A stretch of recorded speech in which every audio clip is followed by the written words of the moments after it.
The Mishnah study Masechet Sanhedrin Perek Zayin Mishnah Vav. Over here in this Mishnah, we're going to discuss someone who worships Avoda Zara. And as we said, right, there's an isur of worshiping Avoda Zara that you get sikila for. So ha'oved Avoda Zara, someone worships Avoda Zara. Echad ha'oved, right? If you worship, ve'echad ha'mizabeach, right? You sacrifice to the Avoda Zara. Ve'echad ha'mkater, or you bring incense, right? A ketoret. Ve'echad ha'minasech, or you do a libation. Ve'achad mishtahave, or you bow down, right? All of these, right? That's where you're going to be hayav, right? Hayav mitafor. Ve'amkabelo alav be'eloa, someone accepts it as his God. Ve'omer lo eliata, right? If he tells the Avodah Zarah, you are my God, right? Okay. Now Harabam just points out over here that there's really two categories. One is someone who worships Avodah Zarah, right? And when you worship Avodah Zarah, it needs to be done in the way that it's normally worshipped. And then there's these four other avodot, these four other ways of worshiping, that it doesn't matter if you do it in the way that it's normally done or not, you're going to be hayav for. And that's mizabech, mekatev, menasech, and mishtahave, right? So if a person brings a korban to an avodah zarah, even though it's not normally done to this avodah zarah, or he brings this type of ketoret instead of a different type of ketoret towards this avodah zarah, he would be hayav. Okay? That's just important to mention.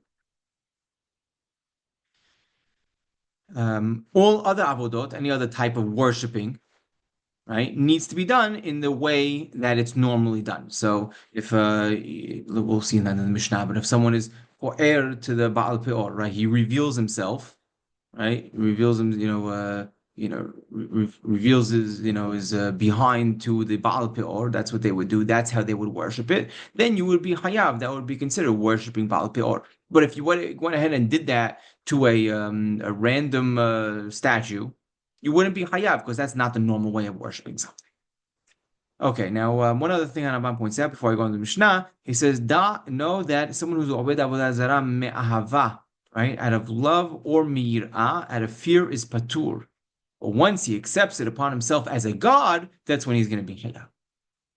Okay, now the Mishnah continues with other actions that are not going to be hayav mitah for, but it's going to be isur turah. It's going to be isur deoraita lo ta'aseh, but you're not going to be hayav mitah for them. What are they? Hamegafef, right? Someone who hugs, v'amnasheh, kissing, v'amchabed, like the dusting, sweeping in front of the avodah zarah, v'amarbitz, right? Sprinkling water in front of it, v'amarchitz, you wash it, v'asach, or you anoint it with oil, v'amalbish, you get it dressed, v'amanil, you put on shoes, right? All these over b'lo ta'aseh, right? You violate a lo ta'aseh of the pasuk lo ta'avdem, but you won't get malkut for it because the isur is not explicit in the Torah. Hanoder bishmo, bishmo, over belo ta'aseh. Okay, so over here, if someone makes an neder, right? He swears in the name of Avodah Zarah, or he takes an oath, right, and affirms something in his name, over belo ta'aseh, there you violate lo ta'aseh, and over here you'll get malkut for that, because we have a pasuk, right? V'shem Elohim acharim lo tazkiru, lo yishama al picha.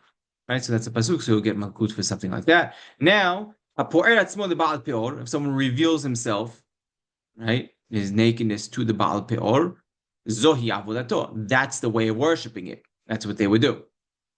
If someone takes a rock and throws it at the markulis, that's the way they would worship this avodah zarah. Baal Peor, they would pull their pants down, and when the markulis, they would throw stones at it.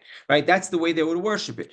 So over here, if he did that, right, even if he intended to do it in a mocking way, it doesn't matter. He'll still be hayav a hatat for something like that, right? Because that's the way it's normally worshipped. And when it comes to the makulis, there's no difference whether you throw a stone or you remove a stone, right? Both of these instances is the way that the makulis is worshipped. So therefore, you be hayav for